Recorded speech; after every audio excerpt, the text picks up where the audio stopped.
Happy spooky season, everybody. Today, we're gonna create some product photography perfect for Halloween.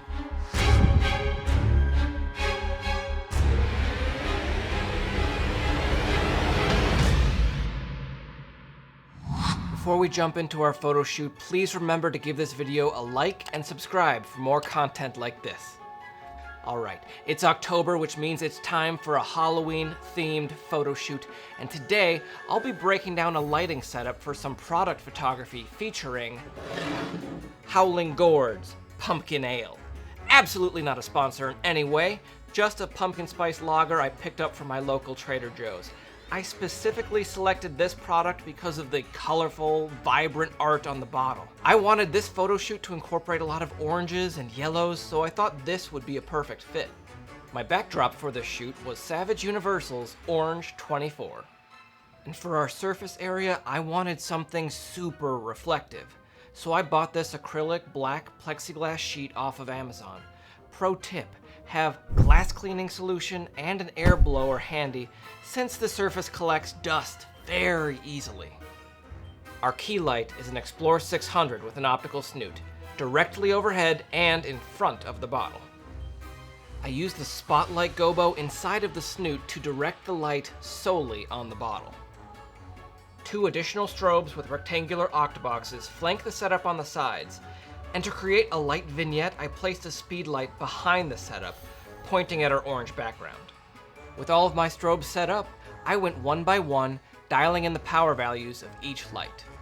I started with the strobe on the left, then the right, the backlight, and finally our key, and altogether it looked like this. Now this is great, but let's take it to the next level. What if we wanted those crisp, perfectly shaped water droplets on our bottle? Here's a quick tip to create that effect. Mix 50% water with 50% vegetable glycerin in a spray bottle. Now, lightly spray the outside of our product. The glycerin creates a thick, natural-looking condensation that will last for hours.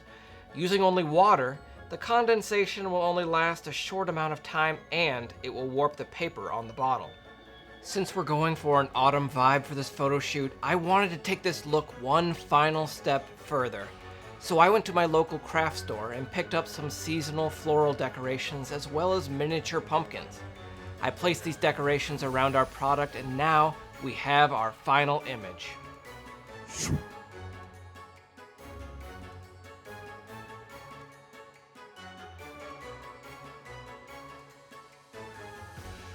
And here's my camera settings for this image. For a slightly different vibe, I switched out my orange background for one that was pure black, and here were those results. I dig both of these looks, but I also wanted a textured background as well, so I photoshopped an artificial background into the latest shot. To learn how I created this textured edit, check out my video tutorial up here. And that's it, we just created 3 stunning product shots for our pumpkin ale. If you have any questions on this setup, please feel free to comment down below. Don't forget to like, subscribe, and hit that notification bell on your way out. Happy Halloween, everyone.